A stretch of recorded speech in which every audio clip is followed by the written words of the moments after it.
그래서 돼지를 한 마리 잡아가지고 동네 사람들끼리 나눠 먹고, 시골 돼지가 맛있다 그래가지고 저도 가끔 이제 시골에 가면 그 누님 집에서 이 돼지고기를 주는 경우가 있어요. 맛있는 거라고. 그래서 이제 시골의 어느 집에 잔치를 하기 위해서 이렇게 짐승을 잡으려고 제일 처음에 소를 잡으려고 소한테 갔어요. 오늘 너는 잔치집에 네가 고기가 돼야 되겠다. 그러니까 소가 하는 말이, 주인님, 나를 잡는 것 괜찮습니다마는 내가 죽고 나면 주인님은 어떻게 밭을 갈고 어떻게 일을 할 겁니까? 그러니까 주인이 가만히 생각해 보니까 옛날에는 소를 통해서 논을 갈고 밭을 갈았으니까 소를 잡으면 안 되겠다. 그래서 이제 이 주인이 소를 잡지 못하고 그 다음에는 개한테 갔어요. 개야, 오늘 네가 잔치집에 네가 고기가 돼야 되겠다. 그러니까 이 개가 하는 말이, 주인님, 저를 잡아서 잔치집에 내주는 것은 좋습니다마는 그러면 제가 죽고 나면 이제 내가 이 주인 집에 도둑을 지켰는데 내가 죽으면 이 도둑을 누가 지킵니까? 그러니까 또 가만히 생각해 보랬더니 개가 없으면 도둑이 또 들어올 것 같은 거예요. 그래서 이번에는 이제 이 주인이 고양이를 찾아갔습니다. 고양이를 찾아갔더니 이 고양이가 또 뭐라고 하느냐면, 주인님, 나를 잡는 것은 괜찮습니다마는 그러면 주인님 창고에 쥐는 누가 잡습니까? 그러니까 이제 이 주인이 또 고양이를 잡지 못하고 돼지를 잡으러 갔대요. 돼지를 잡으러 갔는데 코를 골고 살고 있는 거야. 그래서 돼지야, 오늘 네가 오늘 잔치집에 고기가 돼야 되겠다. 아무 말도 없어. 그래서 돼지를 잡아서 고기를 잔치집에 내놨는데 그것이 이렇게 전례가 돼가지고 시골에는 돼지를 많이 잡는다는 말이 진짜인지 아닌지 모르지만 그런 말이 있어요. 여러분, 결국은 일거리가 있고 사명이 있는 자는 죽지 않는다, 이런 의미가 담겨 있는데, 우리가 살아도 살아야 될 이유, 왜 살아야 되느냐? 사명과 관계, 사명. 아버지의 사명, 또 부모의 사명. 내가 앞으로 가난한 자를 돕기 위해서 어떤 꿈을 꾸고 이렇게 가난한 자들을 돕는 사명, 병든 자를 치료해 주는 그 의사의 사명, 이렇게 가난한 자들을 가르치고 또 잘 모르는 아이들을 잘 가르치는 선생의 사명. 이 세상에는요, 사명자들이 세상을 어떻게 보면 이끌고 가는 것과 같다고 볼 수가 있습니다. 살아가는 것도 사명을 위해서 살고, 어떤 면에 보면 죽는 것도 사명을 위해서 죽는 경우들이 많습니다. 누군가를 위해서 희생을 할 수 있는 사람, 누군가를 위해서 본이 될 수 있는 사람, 누군가를 위해서 도움이 될 수 있는 사람은 나름대로의 사명자라고 말할 수가 있습니다. 우리가 이제 누가복음 2장 14절 조금 전에 암송을 한 대로, 지극히 높은 곳에서는 하나님께 영광이요, 땅에서는 하나님의 기뻐하심을 입은 사람들 중에 평화로다라는, 조금 전에 우리가 암송을 했는데, 하나님께 영광이 되고 땅에 있는 하나님의 사람들에게 기쁨이 되는 이 일을 놓고 천사들이 찬양을 하는데, 천사들이 누구의 탄생을 놓고 찬양하느냐 하면 예수님의 탄생을 놓고 하나님께는 영광이 되고 땅에서는 하나님의 사람들에게 기쁨이 된다는 내용으로 찬양을 하는 것을 봅니다. 2022년 AD 2022년이라는 날짜는 예수님이 이 땅에 태어난 시점을 시작해서 2022년이 된 겁니다. 그래서 우리가 예수를 믿는 자든 안 믿는 자든 예수님을 다 인정하는 거예요. 2022년을 인정하고 살잖아요. 2022년이 아니면 역사를 말할 수가 없어요. 그래서 예수님이 오시기 전을 BC, 예수님이 오신 후를 AD 이렇게 나눈 것은 이 세상의 역사의 주인공, 이 세상의 주인공으로 오신 분이 예수님인데 그 예수님 오신 것을 세상 사람들은 아무도 몰라졌는데 천사들이 알고 하나님께 영광, 땅에 하나님의 사람들에게는 평화, 두 가지 이렇게 단어를 사용하면서 예수님의 탄생을 놓고 하나님이 너무너무 기뻐하신다는 것, 예수님의 탄생을 두고 하나님의 사람들에게 평화를 준다는 이 사실을 오늘 천사들은 찬양하는 것을 보게 됩니다. 그러면 이렇게 찬양을 하는 부분에서 왜 예수님이 이 땅에 태어난 것이 하나님께 영광이 되고 왜 예수님이 이 땅에 온 것이 사람에게 이렇게 평화가 되느냐, 문제가 뭐가 있었기에 그렇게 되느냐. 이사야 59장 2절에 보면 이렇게 기록이 되어 있습니다. 다 같이 한번 읽어볼까요?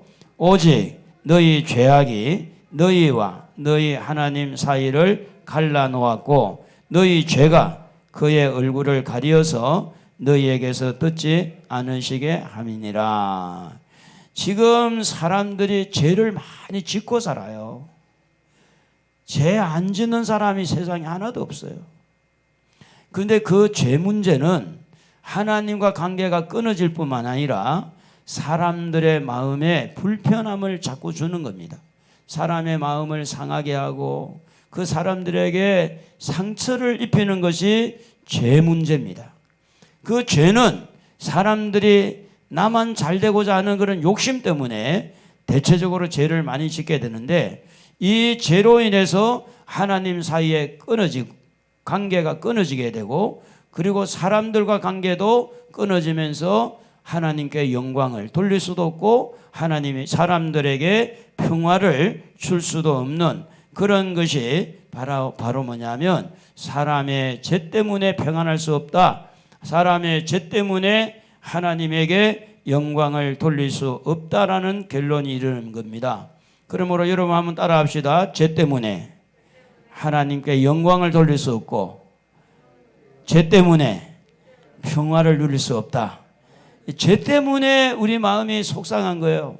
그래서 하나님의 영광을 받으시고 하나님의 사람들에게 평안을 줄 수 있는 아주 중요한 문제는 하나님과 우리 인간 사이에 끼어 있는 죄 문제를 풀어주실 때 그 죄 문제가 풀려지면서 하나님께 영광이 되고 오늘 사람과 사람 사이에 짓고 있는 죄 문제가 풀려질 때 사람들에게 화목하게 되고 평화로운 그런 일들이 이루어지는 것을 예수님이 태어나서 이 땅에 오셔서 하신다는 말씀인데 오늘 읽은 말씀 다시 45절을 다 같이 한번 읽어보겠습니다. 인자가 온 것은 섬김을 받으려 함이 아니라 도리어 섬기려 하고 자기 목숨을 많은 사람의 대속물로 주려 함이니라. 자, 예수님이 이 땅에 오신 것을 놓고 천사가 하나님께 영광, 제가 여러분 하나님께 하면 여러분은 영광하고 손 들고 한번 해볼까요? 하나님께 자, 사람들에게 하면 여러분 옆으로 평화 이렇게 한번 해봅시다. 사람들에게 평화. 자, 하나님에게 영광을 돌리고 사람들에게 평화를 줄 수 있는 것이 뭐냐면 인자라는 말은 사람의 아들. 예수님이 사람의 아들로 이 땅에 태어나셨어요. 성령으로 잉태해서 사람의 아들로 오셔가지고 예수님이 오셔서 하는 일이 뭐냐? 섬기는 것 그리고 대속물로 주시기 위해서 이 땅에 오셨다는 말은 무슨 이야기인가 하면 이 섬기는 말과 대속의 말이라는 것은 같은 의미입니다. 그러니까 우리가 하나님 앞에 지은 죄 때문에 하나님을 만나지 못하고 사람들에게 지은 죄 때문에 평화를 누리지 못한 이것을 섬기는데 무엇을 섬기느냐? 십자가의 죽으심으로, 십자가에서 대속의 제물, 십자가에서 모든 우리의 죄를 짊어지고. 오늘 처음 나온 우리 학생들 여기 2명 왔는데, 우리 학생들 2명은 죄가 없죠? 하나도 없어요? 있어요? 요만큼이라 있어? 오, 있대요. 근데 여기 어른들은 죄가 더 많아. 어른들은. 우리 학생들보다 목사님이 훨씬 죄가 많아. 목사님은 초등학교 5학년 때 동네 구멍가게 가서 사탕 훔쳐 먹다가 덜켜가지고 야단 맞았어요. 그리고 이제 동네 그 배나무에 올라가, 남의 배나무에 올라가 배 따먹다가 덜켜가지고 얼마나 야단 맞는지 몰라요. 그때는 썰이라고, 배썰이라 그러네. 썰이 할 때. 그래도 주인이 와가지고 막 야단을 치고 그랬어요. 죄를 지었어요? 안 지었어요? 죄를 지었어요. 이 죄 때문에 마음이 평안하지를 않았어요. 그런데 예수님을 믿고 난 다음에 마음이 너무 평안해진 거예요. 왜냐하면 주님이 나의 죄를 짊어지고 십자가에 죽으셨다는 것이 믿어지니까 죄 문제가 사라진 거예요. 욕을 많이 했어요. 욕을 많이 했는데, 욕이 죄인지도 모르고 욕을 했는데, 그 욕한 것도 예수님이 십자가에서 짊어진 것을 믿어지니까 욕도 사라지고, 욕 때문에 욕을 해서 죄 지은 것이 마음에서 싹 사라지니까 마음이 평안해지는 거예요. 그리고 하나님께 기도하면 응답이 되어지는 거예요. 하나님을 만나게 되어지는 거고.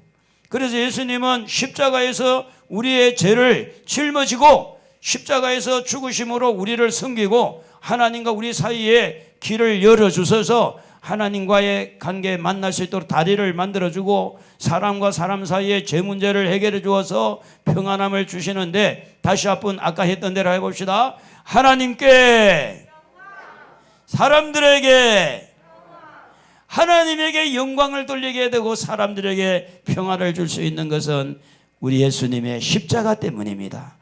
예수님이 마구간에 태어난 이유가 뭐냐? 십자가에 죽기 위해서 오신 거예요. 예수님은 이 땅에 와서 왕이 되려고 오신 게 아닙니다. 이 세상에 대통령이 되기 위해서 온 게 아니라 인간의 죄를 짊어지고 십자가에 죽기 위해서 이 땅에 오신 분이 우리에게 말씀하기를 섬기러 왔다, 대속물로 주기 위해서 왔다, 이렇게 말씀을 하고 있는 겁니다. 그러므로 예수님의 사명은 무엇입니까? 예수님의 사명은 하나님과 인간 사이에, 사람과 사람 사이에 죄 문제를 해결하기 위해서 오신 분이 예수님이니까 죄 문제를 해결하는 여기에 사명을 가진 거예요. 오늘 여러분 죄 문제가 있다면 이 죄 문제를 해결하시는 예수님을 믿어야 될 줄로 믿습니다. 예수님을 마음에 영접해야 됩니다. 죄 문제가 해결되기를 원한다면 죄를 안 지을 수 있으면 너무 좋은데, 살아보니까 목사도 죄를 짓는데 여러분이 죄를 안 지을 자신이 있겠어요? 그렇지 않습니다. 살아보면 죄 문제는 내가 안 지어서 해결되는 게 아니고 용서받아서 해결되는 겁니다. 우리 한번 따라 합시다. 예수님, 내 죄를 용서해 주세요. 용서받는 것밖에 없어요. 용서받는 게. 내가 용서받았다 할지라도 또 죄를 지어. 또 용서받아야 돼. 그래서 천국은 누가 가느냐? 죄 안 짓는 사람이 안 가고 죄 용서받는 사람이 가는 거예요. 이 말을 다른 말로 말하면 예수님을 천국에 가는 사람은 착한 사람 가는 게 아니고 어려운 사람이 가는 게 아니고 예수를 믿는 사람이 천국 가는 거예요. 예수님을 믿어서 죄를 용서받으니까 천국에 들어가는 겁니다. 그래서 예수님의 사명은 어떤 사명이냐? 여러분 죄 문제를 해결해 주는 것이 예수님의 사명이다. 그 죄 문제를 없애주는 일이 뭐냐? 예수님이 우리를 섬기는 것이고 대속물로 죽은 것이기 때문에 죄 문제가 없다고 하는 사람은 예수님의 섬김을 받을 수가 없어요. 나는 죄가 있다고 생각하는 사람, 나는 죄 때문에 마음에 평안이 없고 고민이 되고, 나 죄 지은 것 때문에 친구와 관계가 어스러지고, 죄 때문에 부모와 관계, 죄 때문에 이렇게 저렇게 얽히고 설켜 있는 이 죄 문제를 예수님이 해결해 주시기를 원한다면 그 사람은 예수님의 사명을 통해서 섬김을 받는 거예요. 그러니까 섬긴다고 하는 말은 이런 이야기입니다. 여러분의 죄를 예수님의 십자가의 피로 씻어주는 것을 섬긴 거라고 그렇게 말한 겁니다. 섬긴다는 것은 하나님 앞에 우리가 죄의 대가를 값을 지불해야 되는데 예수님이 나 대신에 여러분 대신에 십자가에서 죄값을 지불한 것을 예수님이 우리를 섬겼다 그렇게 말하는 겁니다. 그러므로 오늘 예수님은 우리를 죄에서 살려주실 분, 용서해 주실 분, 죄에서 벗어나게 하고 평안을 주실 분이 예수님이니까 예수님은 꼭 믿어야 될까 안 믿어야 될까요? 꼭 믿어야 돼요. 여러분 부모도 죄를 지으면서 뭐라고 하는지 아세요? 죄 짓지 마라. 학교 선생님도 죄를 지으면서 학생들에게 뭐라는 줄 아세요? 여러분 죄 짓지 마세요. 다 그래요. 대통령도 죄를 지으면서 국민들에게 죄 짓지 마세요 이러하게 합니다. 근데 죄 짓지 말라고 하는 말은 어디 가도 다 들어요. 집에서도 듣고 학교에서도 듣고 어디든지 죄 짓지 말라고 하는 말은 이 종교 여기 가도 저기 가도 다 들어요. 불교 가도 죄 짓지 말라 그래요. 천주교 가도 죄 짓지 말라 그래요. 그런데 죄 문제를 해결하는 것은 오직 예수밖에 없다. 예수님은 누구냐? 하나님이 인간의 몸을 입고 이 땅에 오신 분이 예수님인데 그 예수님이 죄 문제를 해결하기 위해서 십자가에 죽으신 겁니다. 그러므로 십자가에 죽으신 이 예수님을 여러분의 마음에 구주로 영접하면 여러분의 죄 문제는 사라집니다. 제가요 초등학교 5학년 때 동네 구멍가게에서 사탕 요만한 거 눈깔 같은 눈깔 사탕이라 그래. 큰 사탕 훔쳐 먹다가 그것도 한 개인가 두 개인가 그래. 많은 것도 아니라 먹고 싶어가지고 훔쳐 먹다가 동네 이장한테 잡혀가지고 얼마나 야단을 맞았는지 몰라. 창피해가지고 얼굴을 들고 다닐 수가 없었어. 동네에. 우리 엄마가 이제 내 얼굴을 들고 다닐 수가 없다고 그랬는데 예수 믿고 난 다음에 이 죄 문제의 마음이 싹 그냥 홍수가 나가지고 먼지를 다 쓸어간 것처럼 내 마음에 있는 죄 문제를 예수님의 십자가 보혈로 싹 씻어가니까 내 마음이 평화로다. 하늘 위에서 내려오네. 정말로 마음이 평안해지는 거예요. 그러니까 예수를 믿어서 여러분의 마음에 평안을 주는 것은 죄 용서가 돼야 돼요. 죄 문제가 해결되어야 마음이 평안해진다니까. 죄 문제가 아직도 찌꺼기가 남아있는 죄 문제, 이미 목욕한 사람도 발을 씻으라고 그랬으니 오늘 십자가 보혈로 오늘 이 성탄절에 예수님의 보혈로 죄 문제를 해결하시기 바랍니다. 씻음 받기를 바랍니다. 그래서 성경은 이렇게 말합니다. 에베소 2장 1절에 그는 허물과 죄로 죽었던 너희를 살렸다. 허물과 죄로 우리는 죽었었어요. 뭐가 죽었었느냐? 하나님을 만나는 영이 죽었어요. 사람에게는요 생각이 있습니다. 마음이 있습니다. 눈에 안 보여요. 영혼이 있습니다. 근데 그 영이라는 영은 어떤 것을 말하느냐 하면 하나님을 만나는 것을 영이라고 그래요. 그래서 이 영은 죽은 상태에서 응애 하고 태어난 거예요. 그러니까 아이가 태어났는데 영이 죽은 상태에 태어난 거예요. 그 영이 언제 살아났느냐? 예수를 믿을 때 영이 살아나는 거예요. 그걸 우리는 거듭남이라고 그러고 중생이라고 그래요. 그래서 예수를 믿어서 그 영이 살아나야 되는데 허물과 죄로 죽었던 그 영을 예수님이 살리기 위해서 오늘 이 땅에 오셔가지고 죄 문제를 해결하기 위해 십자가에 죽으신 줄로 믿습니다. 그러므로 우리는 예수님을 믿는 우리는 로마서 1장 5장 1절에 말씀한 대로 하나님과 우리는 화평을 누려야 됩니다. 하나님과 화평을 누리자. 왜냐? 예수님이 나를 위해 대신 죽었으니까.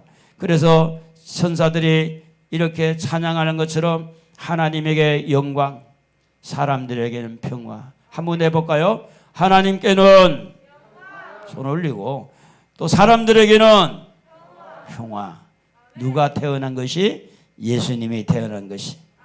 여러분, 우리가 이 세상에 태어난 사람들은요 다 사명이 있답니다. 사명이 있는데요 그 사명을 모르고 사는 사람들이 들어 있어요. 근데 그 사명이 집에서 있는 사명, 사회에서 있는 사명, 교회에서 있는 사명들이 다 다른데요. 하나님이 우리를 이 땅에 왜 태어나게 했을까? 왜 내가 이 땅에 태어났을까? 성경을 찾아보니까 이사야 43장 21절에 보면 이 백성은 내가 나를 위하여 지었나니 나를 찬송하게 하려 함이니라.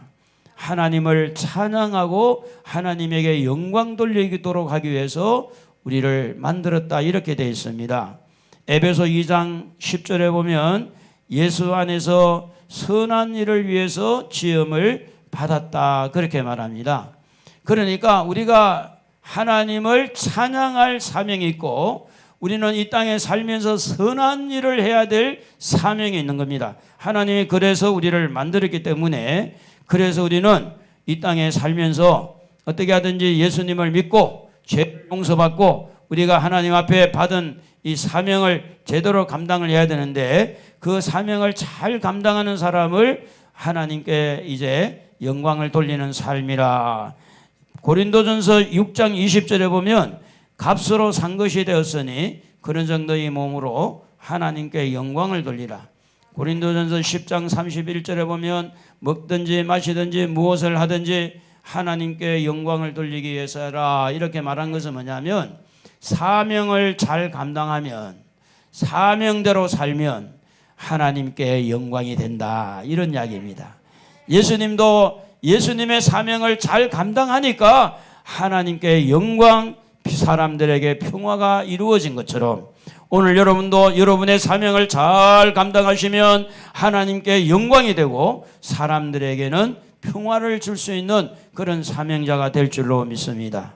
그러면 우리가 하나님께 영광을 돌리는 사명이 무엇이 있을까? 영광 돌리는 사명이 무엇이 있느냐면 그 첫 번째가 뭐냐면 예배의 사명이 있습니다. 예배 생활. 예배를 통해서 하나님께 제일 많이 영광을 돌리는 거예요. 지금 조금 전에 우리 혜인이하고 우리 서연이가 이렇게 같이 찬양을 했는데, 들어보면요, 이 아이가 어린데도 불구하고 음이 제대로 나오고, 음치가 아니라 음치가 얼마나 잘하는지 몰라.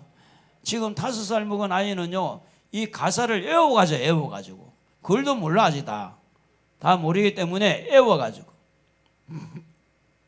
근데 그런 찬양을 받으신 하나님이 영광을 받는다는 거죠. 그리고 우리 여기 지금 이 목사님과 이 연세 있는 분들이 또 근사님들이 나와서 여기 한 분 나오기 그리 쉽지 않잖아요.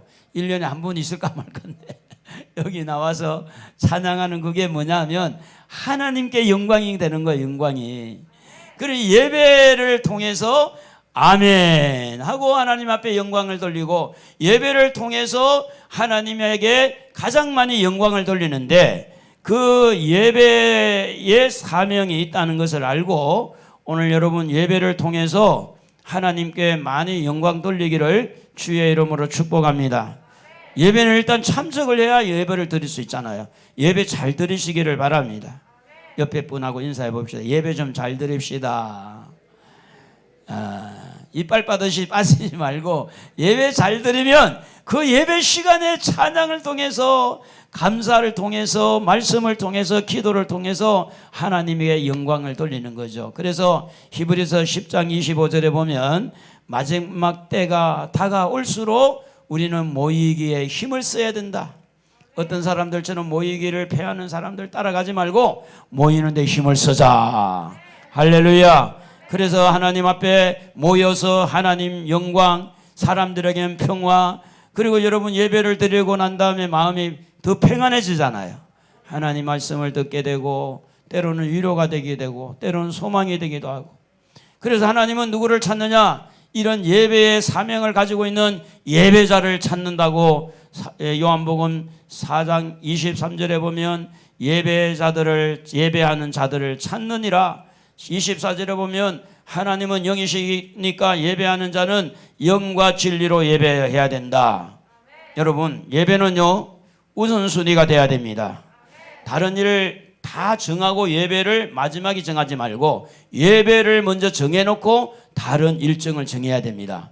그 순서가 그래 돼 있어요. 그러니까 여러분이 예배를 먼저 정하면 그 사람은 예배의 사명을 제대로 감당하는 거죠. 그런데 일정에 다른 일이 다 바빠가지고 다른 일을 다 정하고 시간이 나면 예배를 드릴 때는 그 예배의 사명을 제대로 못하는 거예요.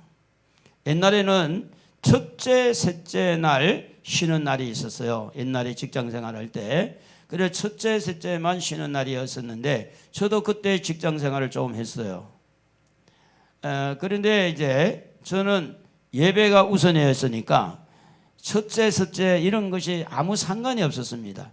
나는 무조건 주일이면 예배 드리러 가야 되니까.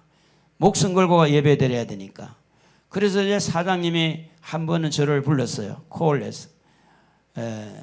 다른 사람 이목이 있으니까 제발 교회 갔다 와서 일이라도 좀 해달라고 부탁을 하는 거예요. 자기가 볼 때는 안 해도 상관없지만 다른 직원들하고 어떤 관계 때문에 안 된다는 거예요. 그래서 제가 그 사장님한테 사장님 그러면 저는 그만 사표 내겠습니다. 그러니까 사장님이 하는 아유 괜찮다 그럼 그냥 주일날 예배 드리러 가라고 그 허락 받고 다니거든. 여러분 예배가 얼마나 소중하다는 것을 아시고 예배의 사명을 잘 감당하시기를 주의 이름으로 축복합니다. 그래서 우선순위는 예배다. 예배를 먼저 정해놓고 다른 일을 정하자. 이렇게 할 때 사명이 거기서 나오는 겁니다. 마태복음 6장 33절에 보면 그의 나라와 그의 의를 먼저 구하면 다른 걸 다 준다 그랬어요. 다. 예배 사명 잘 해보세요. 여러분이 고민하고 있는 그 물질의 세계, 건강의 세계, 예배 잘 드리고 하나님의 말씀 앞에 겸손하게 하나님을 먼저 우선순위로 하고 하나님을 잘 섬겨보세요. 지금까지 간증 들은 사람들, 다니엘 기도를 통해서 간증 들은 사람들 다 그런 간증입니다. 하나님을 우선순위로, 예배를 우선순위로, 그의 나라와 의를 먼저, 그리고 나니까 하나님이 다른 걸 해결해 주더라는 거예요. 그런데 우리는 이거 거꾸로 말한 거꾸로. 내가 막 다른 일을 열심히 하고 예배는 그냥 시간 나면 드리고 그러니까 일이 잘 안 돼. 안 되는 게 정상이 안 되는 게. 그래서 여러분 어떻게 하든지 우선순위 예배에다가 목숨 겁시다. 너무 강하게 말하나요? 예배에다가 목숨 겁시다. 예배는 내가 이게 드려도 되고 안 드려도 아니라 예배 안 드리면 나는 죽는다. 예배에 목숨 걸고 사명을 예수님이 이 십자가의 사명을 가지고 목숨을 걸고 이 땅에 오신 것처럼 오늘 우리는 예수님을 본받아서 우리가 예배에 정말 중요하다는 것을 기억하고 예배를 승리하는 여러분 되기를 바랍니다. 예배 속에 우리가 살펴보면 찬양이 있는데요. 요한계시록 4장 8절에 보면 짐승 네 생물이 있는데 날개가 6개가 날개가.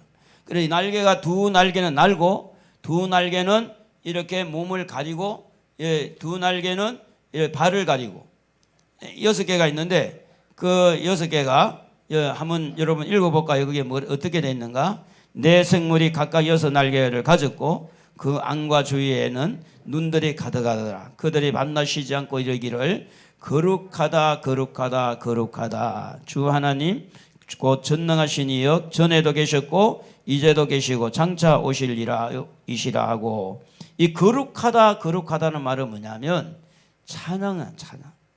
하나님을 높여드리는 거예요. 거룩하다. 하나님은 거룩합니다. 거룩합니다. 거룩하다 거룩하다.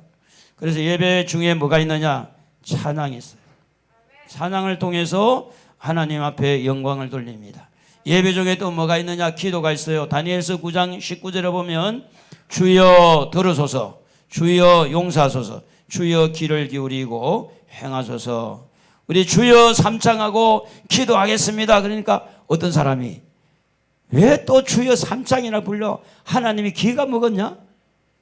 그런데 성경에 보니까 주여 여기에 보니까 들으소서 주여 용서하소서 주여 귀를 기울이고 쉬고 행하소서.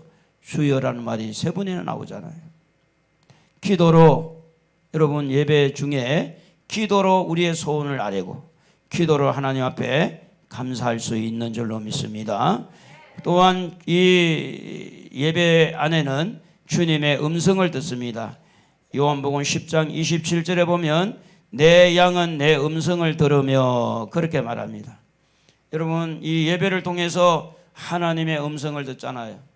그러니까 예배를 통해서 기도하고 찬양하고 예배를 통해서 하나님의 음성을 듣고 하나님 앞에 용서를 받으니까 하나님께는 영광이 되고 우리에게는 뭐가 되느냐? 평화가 되는 거예요. 평화.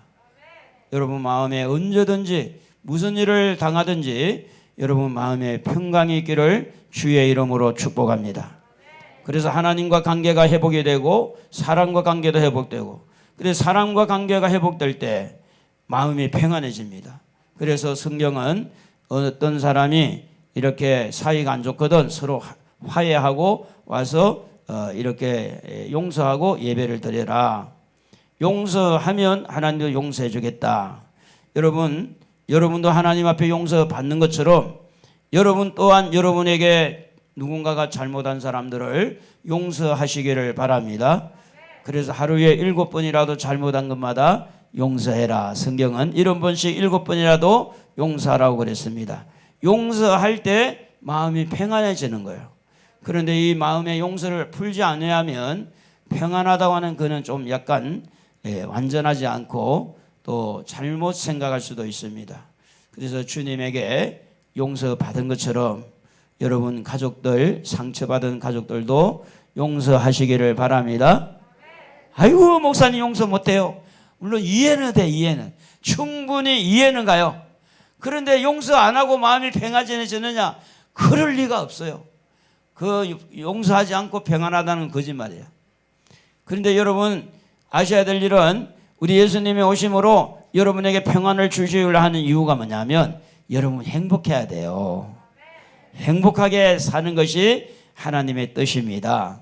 그래서 예수님이 십자가 지기 위해서 대속물로 이 세상에 와서 사명을 감당한 것처럼 우리도 예배의 사명을 잘 감당해서 자 다시 한번 하고 마무리를 합니다. 하나님께 사람들에게 평화. 이 일을 위해서 예수님 오셨다는 것을 기억하고 여러분 모두에게 하나님의 영광이 드러나고 사람들에게 평안이 여러분에게도 평안이고 또 사람들에게도 평안을 주는 여러분 되기를 우리 주님의 이름으로 축복합니다. 우리 찬